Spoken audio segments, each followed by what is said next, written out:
የበፊቷ ሩታማ የበፊቷ ሩታ አይደለሽም። አይ ነው አይደለሁም። በቃ ልሆንም አልችልም። ብትሆኚ ግን ጥሩ ነበር። ንጹዋ ምንም የማታውቀው መልካምነቷ የሚገዛው ሴት ምንም በማያውቀው ይኸውልሽ፣ አሁን ምንም የማታውቀው ተንኮል ውስጥ የሞላው ሳይሆን ማለት ነው መልካምነት የሚገዛት ምንም የማታውቀው ምናምን ያኔ ምንም ሳላቀርቻ አያችሁ የኛ አበሻ መጨረሻ ማለት ነው። የኛ የአበሻ ሰው መጨረሻ ሞኝ ስትሆኑ ልክ ነገራቶች በሞኝነት ስታልፉ ምንድነው ምንም ማታውቁ አድርጎ እንደሚያስባችሁ ልክ ያ ነገር ደግሞ መረገጥ ይበቃኛል፣ የራሴ ማንነት፣ የራሴ ብቃት፣ የራሴ ኃይል ላሳያችሁ ስትሉ ማለት ነው ላሳያቸው ስትሉ ልክ እንደ ቡዝዬ ይሆኑባቸዋል ማለት ነው። ለምን እንደዚህ ሆንክ? ለምን ተቀየርክ? ለምን በእኔ መንገድ አልሄድክም? ለምን እስከምን ማለት ስንሰብርህ ወይም ስንጥላችሁ ለምን አልወደቃችሁ የሚሉን ሰዎች አላችሁ። ልክ አሁን እንደ ቡዝዬ ማለት ነው። ሩታ አትስሜቸው። የራስሽን መንገድ፣ የራስሽን ማንነት፣ የራስሽን ብቃት ማሳየት ነው ያለብሽ። ሁሉም ወድቀሽ ለማየት ነበር የፈለገ አልተሳካለትም ማለት ነው። አይሆን ላይክ በየዋህነት ልለፋቸው ነገሮች ልተዋቸው ብዬ ነው። እንዴት ነው አንዳንዴ ሞኝ ስትሆኑ በሞኝነታችሁ ብዙ ሊጠቀሙባችሁ የሚፈልጉ ሰዎች አሉ። ያንን ነገር ደግሞ ኖ ስትሉ እንዴት ነው ትያለሽ? እንዴት ሞኝነትሽን ትያለሽ? እንዴት ባንቺ መጠቀም አንችልም? እንዴት አንቺን መጉዳት አንችልም? ብለው ብዙ ሰዎች ሊነሱ ይችላሉ። ያንን ነገር ደግሞ ኖ ማለት ስትጀምሩ ብዙ ጋጋታና ብዙ አሰላሙ አለይኩም ወራህመቱላሂ ወበረካቱ። ውድና የተከበራችሁ የዕለት ቤተሰቦች ሰላም ብያለሁ። ሰላማችሁ ብዝት ይበልልኝ። እንዴት ናችሁ? ደህና ናችሁ አላችሁልኝ? መጥተናል ትላላችሁ። ላይክ ሼር ሰብ ያደረጋችሁ እስከ መጨረሻው አብራችሁ ተከታተሉኝ። ሀሳብ አስተያየታችሁ እየሰጣችሁ አብረታቱኝ። እንግዲህ እናንተንም ባላችሁ በፈጣሪ ይጠብቃችሁ። ፈጣሪ ሰላማችሁ ብዝት ያደርግልኝ።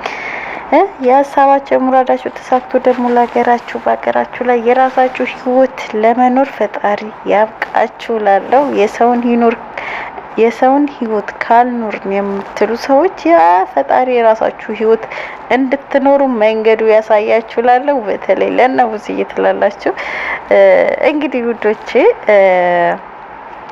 ሩትዬ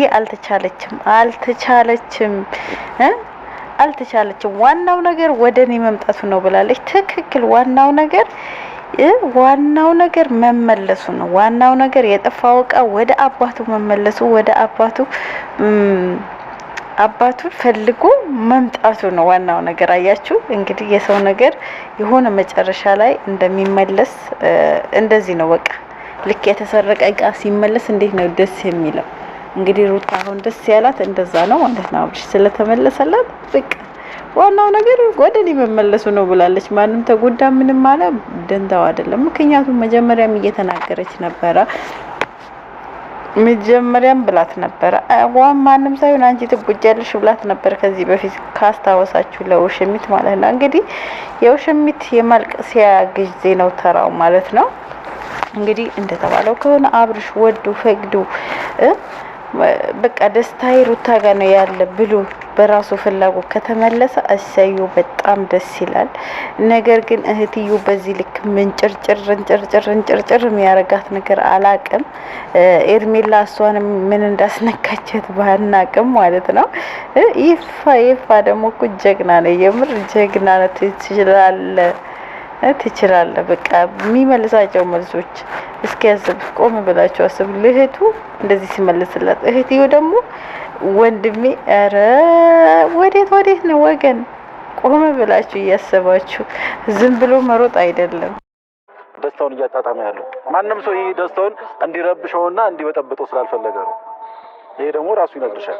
ኧረ እባክህ እንግዲህ ፈቃደኛ ከሆንሽ ያው ዛሬው እሱም ፈቃደኛ ከሆነ ዛሬ ልታገኙት ያለሽ ለእናንተ ለተመልካቾቻችን ደግሞ መቶ ለሁላችሁም ነገ መልስ ሰጣችሁ። በጣም እየተጨነቁ ያሉ አብርሃም ነው በጣም እየተጨነቀ ያሉ እኛም ለእናንተ ስለምናስብ ያው እናንተ በፈለጋችሁት ዙሪያ ብታስቡ እኛ ግን ለእናንተ እናስብላችኋለን እና አብርሃም መቶ መልስ እንዲሰጣችሁ ለሁሉም ነገር መልስ እንድታገኙ እናደርጋለን ማለት ነው። አስገድዳችሁት ነው እንዴ መልስ የምታሰጡት? አስገድዳችሁት ነው እንዴ ትዳር የምታስይዙት? አስገድዳችሁት ነው እኔ ያልገባኝ ነገር ታዲያ ዛሬ መጥቶ ለምን መልስ አልሰጠ? ለምን ተደበቀ? ያለች ነው አይደል? ቡዝዬ እንግዲህ ሰላሙን ፈልጎ ነው፣ ማንንም ማግኘት አልፈልግም። ቢመጣ ራሱ ለቅሶና ልመና ነው የሚጠብቀው። እንግዲህ ለቅሶና ልመና ደግሞ ሰልችቶትም ሊሆን ይችላል። እንግዲህ ሰላም ወዳለው ቦታ እየተመለሰ ቦታዬ ነው፣ ቦታ የሚሻለኝ ይሄ ቦታ ነው ብሎ ደግሞ መርጦ ከሄደ አንቺ በዚህ ልክ ምንድን ነው የሚያንጨረጭርሽ? በቃ እውነት ለሩታ ፍላጎት ኑሮት በራሱ ፍላጎት ከሆነ የተመለሰው በጣም ደስ የሚል ነገር ነው። ልጃቸው አብሮ ማሳደግ ይችላሉ። ነገር ግን በሌላ መንገድ እሱም መልሳችሁ በሌላ ነገር አርግታችሁ ከሆነ ሩታዬ ነገ የምትጎጂ ከማንም በላይ አንቺ ነሽ። ይህንን ማድረግ የለብሽም። አንቺም እንደማታደርጊ እናውቃለን። ግን ያው ብዙዎች ሩታ አስገድዳው ይፋ አስገድዱት ምናምን ነው የሚመስላችሁ። ህይወት እኮ በግዴታ የሚኖር ህይወት አይደለም። እነዚህ ሰዎች እኮ ህፃን ልጅ አይደሉም፣ ትንሽ አይደሉም። አብርሽም ቢሆን ህፃን አይደለም። የሚጎዳውና የሚጠቅመው ለይቶ ማወቅ ይችላል።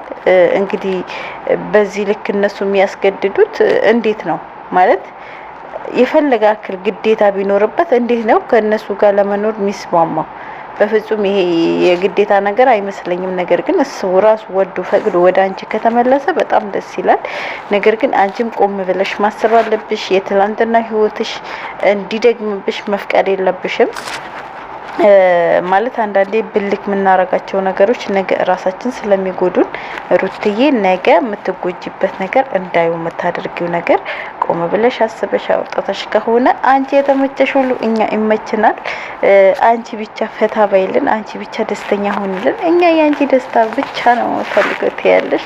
ለማንኛውም ኤፋ ከጎኗ ስለሆንክ በጣም እናመሰግናለን። እንግዲህ በዚህ ልክ እህትዬ እየተከራከራት እህትዬ እሷ ተንጨርጭራለች በጣም ማለት የሆነ በአንድ እህት የሚጠበቅ ነገር አይደለም። እንደዚህ እርርድብን ያደረጋት እንግዲህ ሩታ ጋር ለምን እንዳል ሩታ እኮ የድሮ ሚስቱ የልጁ እናት መሆኗ ረስታ ነው ምንድን ነው? ወይስ እዛ ሰፈር እሷም አበል እየበላች ነበረ? አንቺ ማለሽበት ማለት ነው። እንትና ሰፈር ይሄ አበል ምናምን የሚያበሉት ነገር ግቦ ነው ምንድነው የሚባለው? በሱ ነገር ሳኖርበት አትቀርም ብዙዬ። ለዛ ይመስለኛል እንደዚህ እንጭርጭርጭርጭር ያረጋት ማለት ነው። እንደሌላ ሰው ብዙ አስገድዳችሁት ነው? እንደ ባዳ ነው እንደ ባዳ እያወራውክ ነው? አዎ ሆንክብኝ። አሁን ሳስብ የወንድምህን ደስታ ካልፈለግ አስገድዳችሁት ነው? አዎ ወንድማችሁን ደስታ ማፈልጉት እኮ እናንተ ናችሁ። ደስተኛ ሆኗል። ይሄ ልጅ ደስተኛ ሆኗል። ቆይ አንድ ጊዜ ይሄ ልጅ ህፃን አይደለም። ገባችሁ? ህፃን ካልሆነ ለምንድን ነው ወዲያ የምታረጉት? አስገድዳችሁት ነው? አላስገድዳችሁትም። ፍላጎቱን መርጦ ነው እየኖረ ያለው። አሁንም ፍላጎቱን መርጦ ነው የፈለገበት እየሆነም እያደረገም ያለው ነገር ፍላጎቱን መርጦ ነው። ህፃን አይደለም። ፍላጎቱ ጭራሽ ልናስገድደው አንችልም እኛ። ገባችሁ? ፍላጎቱ አይደለም በጭራሽ። ምክንያቱም ሰሞኑን እያደረጋችሁ ያላችሁት ነገር ለዚህ ምስክር ነው። ምን አደረግን? እስቲ ለምሳሌ ብዙ ነገር ለምሳሌ አንዱን በጣም ብዙ እኔ የሩቁን ሳይሆን የቅርቡ ስጣል ትናንት በራስህ እርግጠኛ ሆነህ ነበር ስታወራ የነበረው። በአብርሃም እርግጠኛ ሆነ ሳይሆን በራስህ እርግጠኛ ነበር ስታወራ የነበረው። ቀርቡ ስለተመለሰ በጣም እርግጠኛ ነኝ። በጣም መልሰህ ሞተሃል። አዎ ትክክል አልነበረም። እስከ ዛሬ ትክክል አልነበረም። የሰው ይሉኝታ እየያዘው ነበር። አሁን ወደ ሩታ በመለስ ሰው ራሱ ምን ይለኛል? ሄርሜላ ራሱ እንደዚህ የሚለው ነገር ብዙ ነገር እቃቃም የሆነው ሄርሜላ ጋር ሲሄድ ነው። ሩታ እውነትም ወደ ሩታ መመለሱ ነው ይሄ ሁሉ ያንጨረጨረሽ። በዚህ ልክ እንጭርጭር ምትይ ወደ ሩታ መመለሱ ነው። ምን ነው አዲስ ሆነችብሽ? ምንም እኮ ማንም ሰው ተፋቶ ማለት ተለያይቶ ተመልሶ አብሮ ሲሆን እኮ አይተናል።